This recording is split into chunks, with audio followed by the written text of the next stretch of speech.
আসসালামু আলাইকুম guys, DGCM blogger my YouTube channel আপনাদেরকে মিনি ব্লগে স্বাগতম। আর আজকে আমি যাচ্ছি বাইক নিয়ে ঘুরতে, আমি আর আমার মামাতো ভাই। সো আমরা বাইক নিয়ে আজকে যাবো মকসবিল, তার জন্য ওকে দিলাম চালাতে। আমি পিছে বসে ভিউ এনজয় করতে করতে যাচ্ছি। আর বাট ফাইনালি মকসবিল এসে পড়লাম। মকসবিল এত একটা খায় গেলাম কট, কারণ এই জায়গার অবস্থা বেশি ভালো না। আর পানিও নাই এখন, পানি টানি খেতে খালি ধান গাড়া, বাট কিছুই নাই। তার জন্য চারটা ফুলই আমার কাছে ভালো লাগছে, ফুলগুলো আপনাদেরকে দেখায় দিলাম, আপনাদেরও ভালো লাগবে। তারপর ভাবলাম চা খাবো, কিন্তু চার দোকানও বন্ধ। তার জন্য আমি একটা রাইড দিয়ে আসলাম বাইক নিয়ে যায়।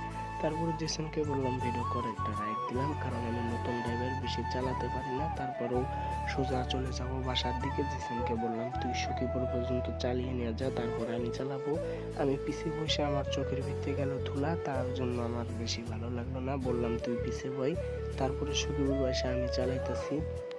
সখীপুর আসার পরে এখন আমি চালাবো, বাট আমার তো অনেক ভয় লাগতেছিল, কারণ নতুন নতুন নতুন বললে ভুল হবে। এর আগেও চালাচ্ছি অনেকবার, একদিন চালাই 10 বছর পরে আবার চালাই।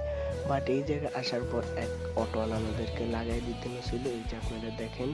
বাট অটোওয়ালা ডিরেক্ট এসে বাজায় দিছে, বাট রাগটা যেছিল, কিন্তু ওনার কিছু বলতে পারি না। তারপর আর কি করবো, বললাম থাকবা, কিছু বলার নাই। আর সোজা বাসার দিকে রওনা দিয়ে দিলাম। তো বাসায় আসার পর জিসান বলে ক্যারাম বোর্ড খেলবে, আমি বললাম আয় খেলুম। সো আমি দোকানদারের কাছে চলে গেলাম, তারপরে বললাম গুটিরি দেন আর বিট দেন। বাট গুটি নিয়ে আসার পর, বিট নিয়ে আসার পর আমি একটু টেস্ট করতেছি খেলে যে কেমন লাগে। সো ফাইনাল আমরা ম্যাচ স্টার্ট দিয়ে ফেললাম, মানে 28 গেম এদিকে। বাট ম্যাচ খেলতে ভালো লাগছিল। 10-15 মিনিট খেলার পর আর ভালো লাগতেছে না, তার জন্য একটু শয়তান কি করলাম, এমনি যে গুটিগুলা যায় কিনা। বাট ভালো লাগলে চ্যানেলটি সাবস্ক্রাইব করবেন। টাটা।